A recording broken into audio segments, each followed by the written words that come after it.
2025 তোমাদের হচ্ছে পাশের হার কত শতাংশ, তারপর হচ্ছে জিপিএ 5 কত, সব বিষয় তোমরা আজকে জানতে পারবে এবং তোমরা জানতে পারবে তোমাদের রেজাল্ট আজকে সকাল কয়টায় প্রকাশিত হবে। এই বিষয়ে সকল ডিটেলস দেখো কোথায় কোথায় এবং তোমাদের পাশের হার কত এবং কত পার্সেন্ট জিপিএ। তো সেখানে দেখো এখানে হচ্ছে চলে আসছি, এই যে হচ্ছে এটা এসএসসির ফল আর যেভাবে জানা যাবে।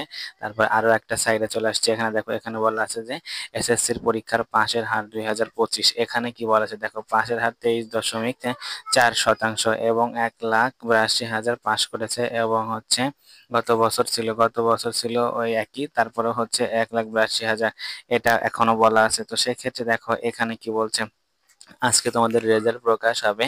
যাদের রেজাল্ট খারাপ হয়ে যায় তারা হচ্ছে কি করতে পারবে, আবেদন মানে বোর্ড চ্যালেঞ্জ করতে পারবে। বোর্ড চ্যালেঞ্জ সাধারণত এই পরের এক সপ্তাহ থেকে শুরু হবে, ঠিক আছে, পরের এক সপ্তাহ থেকে তোমার হচ্ছে বোর্ড চ্যালেঞ্জ শুরু হবে। তোমাদের রেজাল্ট প্রকাশ হবে কত দেখো, তোমাদের রেজাল্ট প্রকাশের কথা যদি বলি, দেখো রেজাল্ট প্রকাশ হবে আজকে, অর্থাৎ হচ্ছে দুপুর 2টার কথা বলা আছে যে সকল অনলাইনে এসএমএস এর মাধ্যমে, অনলাইন ও এসএমএস এর মাধ্যমে দুপুর 2টা থেকে রেজাল্ট প্রকাশ হবে। সেক্ষেত্রে তো এর আগে বলছি, দেখো হচ্ছে তোমাদের হচ্ছে এসএমএস এর মাধ্যমে যেভাবে দেখতে পাবে, প্রথমে হচ্ছে এসএসসি লিখতে হবে বড় হাতে, তারপর স্পেস দিয়ে বোর্ডের প্রথম 3টি অক্ষর, তারপর স্পেস দিয়ে রোল নাম্বার লিখতে হবে, তারপর বছর, যেমন হচ্ছে এখানে যদি একটা দেখায় এসএসসি ডিএইচ এ ঢাকা, তারপর রোল নাম্বার, তারপর হচ্ছে বছর পাঠাতে হবে 160 এই নাম্বারে।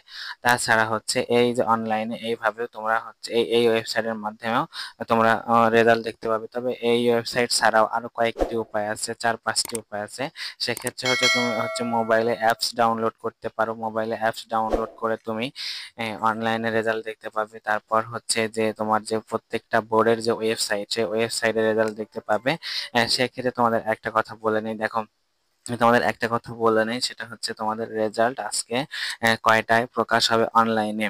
তোমাদের রেজাল্ট আজকে অনলাইনে প্রকাশ হবে, যেহেতু 2টার কথা বলছে, তোমরা 12টার পর থেকে অনলাইনে রেজাল্ট দেখতে পাবে। তবে আনুষ্ঠানিকতা শুরু হবে সকাল 10টা থেকে, 10টা থেকে আনুষ্ঠানিকতা শুরু হলে তারপর 10টার দিকে তোমরা আরেকটা আপডেট পাবে, সেটা জানার জন্য অবশ্যই সাথেই থাকবে।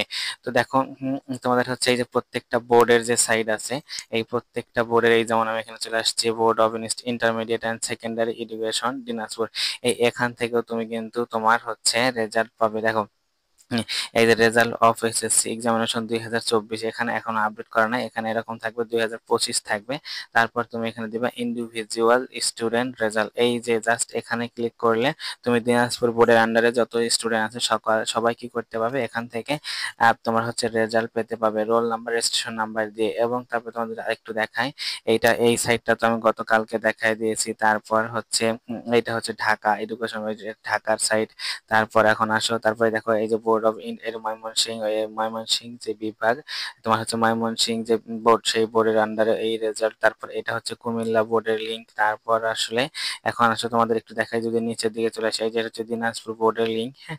তো সেই ক্ষেত্রে তারপর এই যে ঢাকা বোর্ডের লিঙ্ক, তো তোমাদের হচ্ছে এই লিঙ্ক গুলো অবশ্যই আমি দিয়ে দিব, সেক্ষেত্রে কোনো সমস্যা নাই। তারপর তোমাদের যদি আরেকটু দেখাই যে পাশের হার কোন বোর্ডে কত, দেখো এসএসসি তে সকল বোর্ডের পাশের হার কত, সেই পাশের হার দেখো এখানে তোমার হচ্ছে রাজশাহী বোর্ডের দেখো বলছে 89, তারপর হচ্ছে ঢাকা বোর্ডের 89, যশোর বোর্ডের 89, যশোর বোর্ডের 92, তারপর সিলেট বোর্ডের হচ্ছে 83। সব থেকে এখানে দেখো তোমার হচ্ছে কম হচ্ছে কত, দিনাজপুর বোর্ডের 78। আর সবগুলো বোর্ডেরই কিন্তু মোটামুটি ভালো রেজাল্ট এখানে। তো সেক্ষেত্রে দেখো জিপিএ 5 এর হার কত, জিপিএ 5 এর হার তোমার সকাল 10টায় তোমার জানতে পারবে জিপিএ 5 এর হার কত। তারপর এখন তোমাদের একটা জিনিস বলি, দেখো 10টা পর্যন্ত অবশ্যই সাথেই থাকো।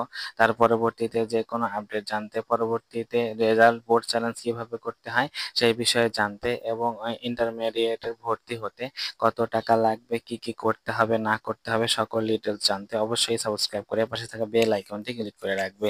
আজকে এ পর্যন্তই, এতক্ষণ সাথে থাকার জন্য ধন্যবাদ।